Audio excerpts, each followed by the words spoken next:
आज हम नया टॉपिक स्टार्ट कर रहे हैं मानव में भ्रूणीय परिवर्धन की। तो देखो, सबसे पहले बात करते हैं भ्रूणोद्भवन। भ्रूणोद्भवन किसे कहते हैं? तो क्या है कि जो युग्मनज है, युग्मनज में कोशिका विभाजन, युग्मनज में कोशिका विभाजन व कोशिकीय विभेदन के द्वारा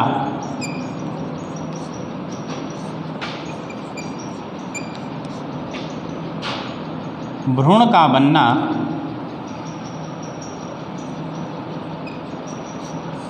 क्या कहलाता है? भ्रूणोद्भवन कहलाता है। मतलब हमने बात की थी कि निषेचन की प्रक्रिया में कि निषेचन किसे कहते हैं। तब हमने कहा था कि जो अगुणित जो शुक्राणु हैं और जो अगुणित अंडाणु हैं, दोनों आपस में मिलते हैं, जिस प्रक्रिया को हमने कहा था निषेचन। और निषेचन की प्रक्रिया के फलस्वरूप बनने वाले जो प्रथम संरचना थी उसे हमने कहा था युग्मनज। शुक्राणु अंडाणु दोनों ही अगुणित होते हैं, एन वाली कंडीशन होती है, और निषेचन के द्वारा जो संरचना बनी युग्मनज वो द्विगुणित होती है। अब जो बनने वाला जो युग्मनज है, इस युग्मनज के अंदर कोशिका विभाजन होता है और विभाजन के बाद में इसमें विभेदन देखने को मिलता है, जिसके फलस्वरूप जो युग्मनज है वो किस में बदल जाता है? भ्रूण में परिवर्तित हो जाता है, जिसे हम क्या कहते हैं? भ्रूणोद्भवन कहते हैं। देखो, अब बात करते हैं विदलन कि विदलन क्या है। तो हमने कहा कि निषेचन की प्रक्रिया के फलस्वरूप जो युग्मनज बना है, जो कि द्विगुणित होता है, इस द्विगुणित युग्मनज में जो प्रारंभ में जो विभाजन होते हैं,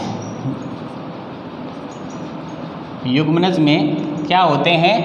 विभाजन होते हैं, प्रारंभिक जो विभाजन होते हैं। और ये विभाजन किस प्रकार के होते हैं? समसूत्री प्रकार के विभाजन होते हैं। इन विभाजनों को ही क्या कहा जाता है? विदलन कहा जाता है। जैसे कि युग्मनज है, इस युग्मनज के अंदर प्रथम समसूत्री विभाजन हो रहा है, तो जो युग्मनज है यह है दो कोशिकीय अवस्थाओं में आ जाएगा, द्विकोशिक अवस्था।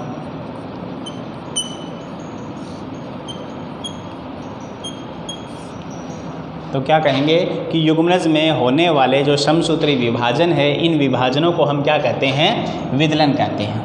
ठीक है। जैसे कि प्रथम बार विभाजन हुआ, विदलन हुआ, तो जो युग्मनज था वह द्विकोशिक अवस्था में बदल जाता है। जैसे कि नेक्स्ट आगे और विभाजन होगा तो द्विकोशिक अवस्था से यह चार कोशिक अवस्था में परिवर्तित हो जाता है। अब विदलन के फलस्वरूप जो कोशिकाएं बन रही है, पहले विभाजन हुआ, दो कोशिकाएं बनी, नेक्स्ट विभाजन हुआ तो चार कोशिकाएं बन गई। बनने वाली जो कोशिकाएं हैं, इन कोशिकाओं को कहा जाता है कोरक खंड। कोरक खंड कहते हैं, या हम इन्हें कहते हैं ब्लास्टोमियर्स। ब्लास्टोमियर्स। तो कोरक खंड या ब्लास्टोमियर्स क्या है कि विदलन के फलस्वरूप बनने वाली जो कोशिकाएं हैं, इन कोशिकाओं को ही कोरक खंड या ब्लास्टोमियर्स कहते हैं। और विदलन किसे कहा कि जो युग्मनज है, इस युग्मनज के अंदर जो समसूत्री विभाजन होते हैं, इन समसूत्री विभाजनों को ही विदलन कहा जाता है। और विदलन के फलस्वरूप जो कोशिकाएं बन रही है उन्हें हम कहते हैं कोरक खंड। अब आगे बात करते हैं मोरूला की।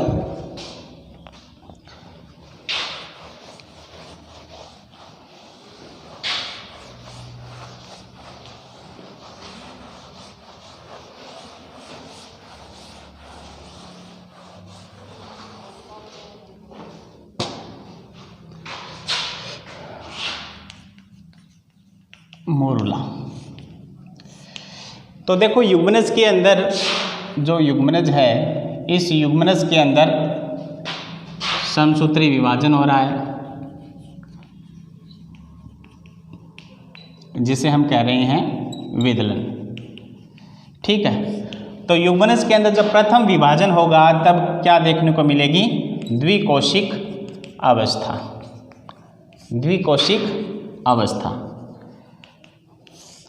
अब इसी प्रकार से नेक्स्ट जैसे जैसे विभाजन होते जाएंगे, जब युग्मनज के अंदर 16 कोशिकीय अवस्था आ जाती है विदलन के फलस्वरूप यानी समसूत्री विभाजन द्वारा, जब युग्मनज में 16 कोशिकीय अवस्था आ जाती है तो उस 16 कोशिकीय अवस्था को कहा जाता है मोरूला। मतलब क्या है कि युग्मनज जो था, इस युग्मनज के अंदर जब प्रथम विभाजन हुआ तो द्विकोशिक अवस्था आई, फिर आगे विभाजन हुआ तो 2 से 4 कोशिकाएं बनी, फिर नेक्स्ट 8 कोशिका बनी। इस प्रकार से विभाजन के द्वारा जब युग्मनज के अंदर 16 कोशिका अवस्था आ जाती है तो एक सॉलिड गेंद लाइक स्ट्रक्चर बनती है जिसे कहा जाता है मोरूला। मोरूला कहें या फिर इसे कहा जाता है तुत्तक। तो तुत्तक या मोरूला क्या है कि युग्मनज के अंदर जब 16 कोशिका अवस्था आ जाती है तब यह एक सॉलिड गेंद लाइक स्ट्रक्चर की तरह दिखाई देने लगता है जिसे हम मोरूला कहते हैं। यानी मोरूला के अंदर कोशिकाओं की संख्या कितनी होती है? 16 होती है, जो कि किसके फलस्वरूप बनती है? विदलन के फलस्वरूप बनती है। मोरूला निर्माण की जो प्रक्रिया है, मोरूला या जो तुत्तक निर्माण की जो प्रक्रिया है, इसे कहा जाता है मोरूला भवन या तुत्तक भवन। ठीक है, तो जैसे जैसे युग्मनज है वो किस में बदल रहा है? मोरूला में बदल रहा है, मतलब 16 कोशिकीय अवस्था आ जाती है। वैसे वैसे मोरूला का जो बाह्य आवरण है वो किसका निर्माण करता है? जोना पेल्यूसिडा का। मोरूला जो 16 कोशिकीय अवस्था है, उस 16 कोशिकीय अवस्था के अंदर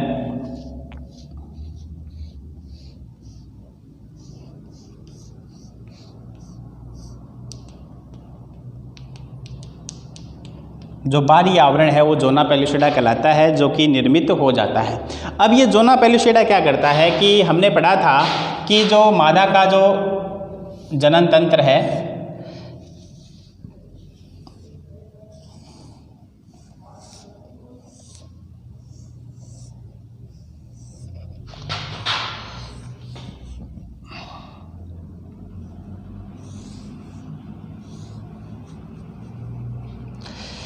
तो हमने कहा था कि जब मैथुन की प्रक्रिया के अंत के अंदर जो नर है वो मादा की जनन नलिका में जो शुक्राणु है वो स्थानांतरित करता है। यह शुक्राणु योनि मार्ग से जनन नलिका से गर्भाशय होते हुए कहाँ पर जाता है? अंडवाहिनी के एम्पुला पार्ट में। अंडवाहिनी का जो ये वाला पार्ट है एम्पुला भाग कहलाता है, यहीं पर निषेचन की प्रक्रिया संपन्न होती है। तो जैसे ही यहाँ से अंडाशय से अंडाणु आ गए एम्पुला पार्ट में और शुक्राणु यहाँ पर मिलता है, निषेचन की प्रक्रिया संपन्न होती है। निषेचन की प्रक्रिया संपन्न होने के बाद में क्या बनता है? युग्मनज बनता है। युग्मनज जैसे ही बना, इसमें समसूत्री विभाजन यानी विदलन प्रारंभ हो जाते हैं। तो यहाँ पर द्विकोशिक अवस्था आ जाती है, फिर 4 कोशिक अवस्था, 8, 16, इस प्रकार से मोरूला का निर्माण हो जाता है। तो जैसे ही मोरूला बन गया है तो हम कहते हैं कि उसका जो बाह्य आवरण है, जिसे हमने कहा जोना पेल्यूसिडा, ये निर्मित हो जाता है। ये जोना पेल्यूसिडा क्या करता है कि मादा के जनन तंत्र के अंदर जो अन्य भाग है जैसे कि अंडवाहिनी वगैरह है, यहाँ पर इसका रोपण होने से बचाता है। यह जोना पेल्यूसिडा इसे गर्भाशय के अंतस्तर में स्थापित करवाता है। यानी पहले कहीं पर भी रोपण होने से बचाने का कार्य किसका होता है? जोना पेल्यूसिडा का होता है। अब बात करते हैं कोरक भवन। तो कोरक भवन किसे कहेंगे कि जो अभी हमने बात की, जो मोरूला है जिसमें 16 कोशिकीय अवस्था रहती है, 16 कोशिकीय अवस्था रहती है, इस मोरूला से कोरक कुट्टी के निर्माण की प्रक्रिया, कोरक कुट्टी के निर्माण की प्रक्रिया क्या कहलाती है? कोरक भवन कहलाती है। ठीक है, तो हमने कहा था कि जो एक कोशिकीय युग्मनज होता है, इस युग्मनज में क्या होते हैं? विदलन होते हैं। विदलन के फलस्वरूप जब 16 कोशिकीय अवस्था आ जाती है तो उसे मोरूला कहते हैं। मोरूला के निर्माण में लगभग 3 दिन का समय लगता है और इस मोरूला से जो कोरक कुट्टी का जो निर्माण होता है, इस निर्माण को हम क्या कहते हैं? कोरक भवन कहा जाता है। तो अभी हमने कहा कि जो मोरूला है, इस मोरूला के अंदर 16 कोशिकीय अवस्था होती है। तो क्या होगा कि मोरूला से जब किसका निर्माण होता है? कोरक पुट्टी का जब निर्माण होता है तब हमने कहा कि मोरूला का जो बाह्य आवरण है, जिसे हमने कहा था जोना पेल्यूसिडा, यह जोना पेल्यूसिडा आवरण जो है वो क्या हो जाता है, विलुप्त होने लगता है, नष्ट होने लगता है। और इस जोना पेल्यूसिडा का क्या कार्य था कि जो मोरूला है, इस मोरूला को गर्भाशय के अलावा अन्य जगह पर रोपण से बचाना होता है। तो मोरूला से जब कोरक पुट्टी बनती है तो जो जोना पेल्यूसिडा का जो आवरण है वो विलुप्त होने लगता है। तो मोरूला के अंदर 16 कोशिका है, 16 कोशिका है। इसमें से जो बाहर वाली जो 8 कोशिका है, बाहर वाली जो 8 कोशिका है,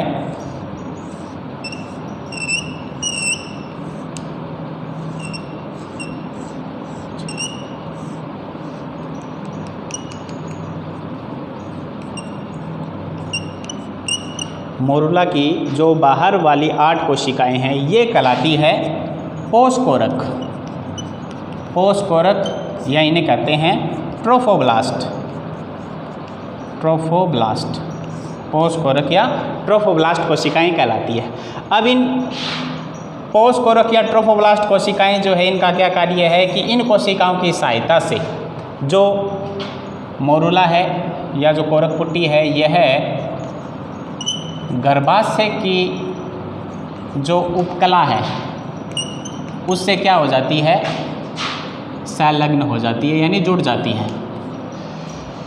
तो मोरूला के अंदर जो 16 कोशिकाएं थी, उन कोशिकाओं में से जो बाहर की तरफ जो 8 कोशिकाएं हैं, जिन्हें ट्रोफोब्लास्ट या पोषकोरक कोशिकाएं कहते हैं, इन कोशिकाओं की सहायता से जो कोरक पुट्टी है यह गर्भाशय की उपकला के साथ संयुक्त हो जाती है। जबकि मोरूला के अंदर की जो 8 कोशिकाएं हैं, मोरूला के अंदर की जो 8 कोशिकाएं हैं, यह कहलाती है आंतरिक कोशिका समूह है। आंतरिक कोशिका समूह है, आंतरिक कोशिका समूह कहलाती है। अब क्या है,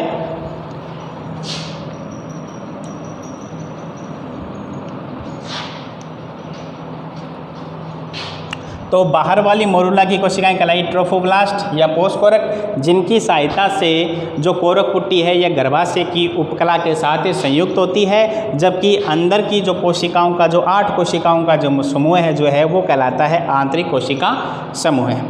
अब मोरूला से जब कोरक पुट्टी का निर्माण हुआ तो जोना पेल्यूसिडा का आवरण है वो विलुप्त हो जाता है, और जो ट्रोफोब्लास्ट की कोशिका है ये प्रारंभ में घनाकार होती है, जो कि कैसी होने लगती है, चपटी कोशिकाएं होने लगती है।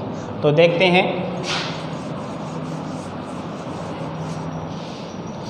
तो बाहर की तरफ जो जोना पेल्यूसिडा का आवरण है वो चला गया है,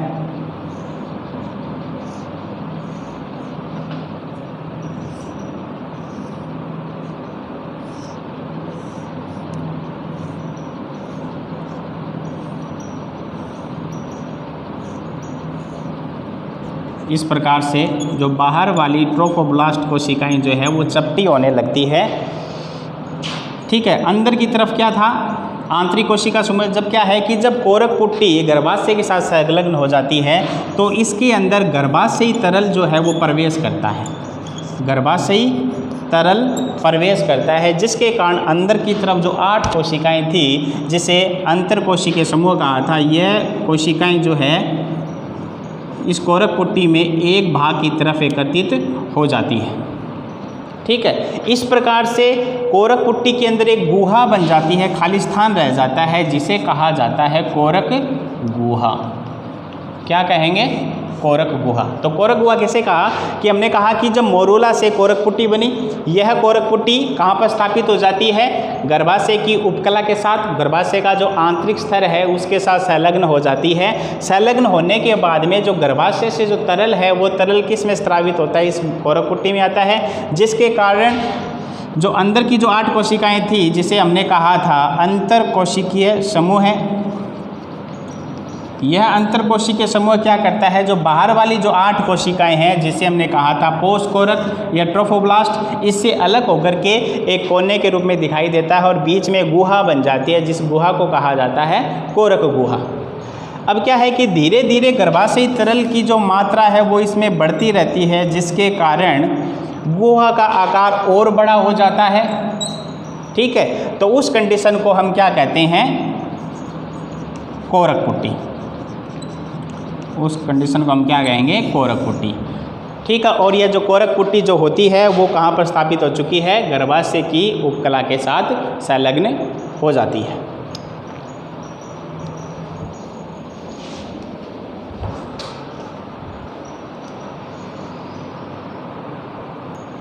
पढ़ाइयों। अब आगे बात करते हैं रोपण की। तो रोपण किसे कहेंगे कि कोरक पुट्टी का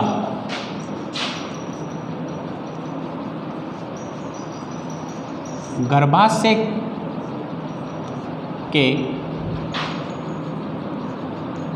आंतरिक स्तर के साथ, कोरक पुट्टी का गर्भाशय के आंतरिक स्तर के साथ क्या हो जाना, संलग्न हो जाना, क्या कहलाता है, रोपण कहलाता है। ठीक है, मतलब मोरूला से कोरक पुट्टी का निर्माण हुआ, और यह कोरक पुट्टी का जब निर्माण होता है तो मोरूला का जो बाह्य आवरण था जोना पेल्यूसिडा, यह जोना पेल्यूसिडा क्या हो जाता है, आवरण विलुप्त हो जाता है। इसका क्या कार्य पड़ा था, अभी हमने कहा कि यह जोना पेल्यूसिडा जो कोरक पुट्टी है इसे गर्भाशय के अलावा अन्य स्थान पर रोपण से बचाती है। तो मोरूला से जैसे कोरक पुट्टी का निर्माण हुआ तो जोना पेल्यूसिडा का आवरण विलुप्त हो जाता है और यह कोरक पुट्टी गर्भाशय के आंतरिक स्तर के साथ संलग्न हो जाती है, जुड़ जाती है, जिस प्रक्रिया को कहा जाता है रोपण। ठीक है, अब इस रोपण के अंदर कौन सहायता कर रहा है, कोरक पुट्टी के अंदर जो बाहर वाली जो कोशिकाएं हैं जिसे हमने कहा था ट्रोफोब्लास्ट कोशिकाएं, ट्रोफोब्लास्ट कोशिकाएं या इन्हें कहा था पोषकोरक। अब इस पोषकोरक कोशिकाओं की सहायता से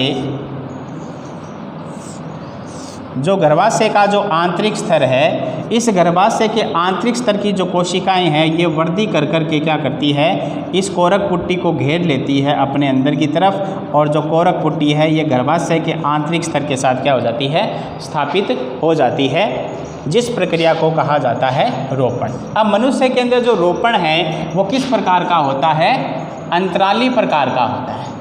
मनुष्य के अंदर पाया जाने वाला रोपण अंतराली रोपण कहलाता है, जिसमें क्या होता है, जिसमें जो कोरक पुट्टी है वो गर्भाशय के आंतरिक स्तर के साथ, यानी इसमें गर्भाशय के जो आंतरिक स्तर की जो कोशिकाएं हैं ये वृद्धि करके इस कोरक पुट्टी को चारों ओर से घेर लेती है, और इस प्रकार से जो कोरक पुट्टी जो है यह कहाँ पर स्थापित हो जाती है, गर्भाशय के आंतरिक स्तर में स्थापित हो जाती है, और यह मनुष्य के अंदर अंतराली प्रकार का होता है। इस प्रक्रिया को आरोपण कहा जाता है, इस प्रक्रिया को आरोपण कहा जाता है, जिसके अंदर जो कोरक पुट्टी है वो गर्भाशय के आंतरिक स्तर के साथ संलग्न हो जाती है, जिसमें सहायता कौन करती है, ट्रोफोब्लास्ट या पोषकोरक कोशिकाएं।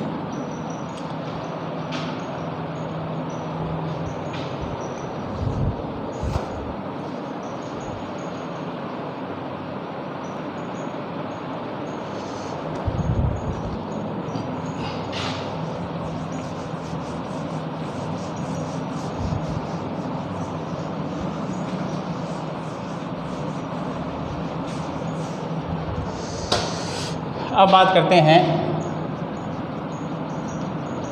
गैस्ट्रुला भवन। गैस्ट्रुला भवन किसे कहते हैं कि जब कोरक पुट्टी का निर्माण हो गया था, अब इस कोरक पुट्टी के अंदर जो आंतरिक 8 कोशिकाओं का जो समूह था, जिसे हमने कहा था अंतरकोशिकीय समूह है,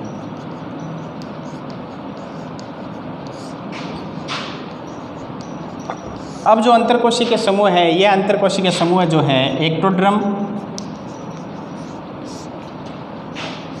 मेजोड्रम व एंडोड्रम में विभेदित हो जाती है। एक्टोड्रम, मेजोड्रम व एंडोड्रम में विभेदित हो जाती है, और इन एक्टोड्रम, मेजोड्रम, एंडोड्रम से क्या है, इन तीनों को कहा जाता है जनन स्तर। ये 3 जनन स्तर होते हैं। कोरक पुट्टी के अंदर जो अंतरकोशिकीय समूह है, इस अंतरकोशिकीय समूह से एक्टोडर्म, मेसोडर्म व एंडोडर्म का निर्माण होता है, जिन्हें जनन स्तर कहा जाता है। इन जनन स्तरों से ही आगे जो अंग है, जो ऊतक है, इनका क्या होता है, निर्माण होता है। तो इस प्रकार से हम कह सकते हैं कि कोरक कुट्टी से एक्टोडर्म, मेसोडर्म, एंडोडर्म का निर्माण होना, यानी 3 जनन स्तरों का निर्माण होना ही क्या कहलाता है, गैस्ट्रोला भवन कहलाता है। इन तीनों जनन स्तरों से ही आगे किसका निर्माण होता है, ऊतक या अंग का निर्माण देखने को मिलता है। तो स्टार्ट किया था निषेचन से। निषेचन के फलस्वरूप बनने वाली संरचना कहलाई युग्मनज।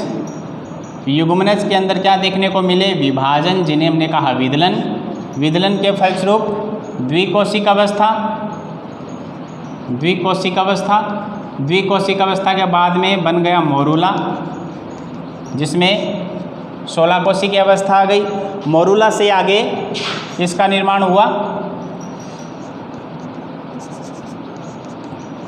ब्लास्टुला का।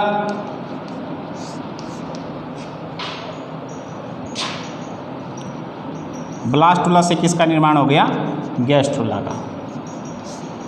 और गैस्ट्रुला के अंदर क्या आते आते क्या बन जाते हैं, तीनों जनन स्तर बन जाते हैं, जिससे शरीर के समस्त अंग है, ऊतक है, उनका निर्माण कर दिया जाता है। तो निषेचन की प्रक्रिया के फलस्वरूप जो युग्मनज बना था, इन युग्मनज के अंदर विदलन के फलस्वरूप सबसे पहले द्विकोशिक अवस्था आती है।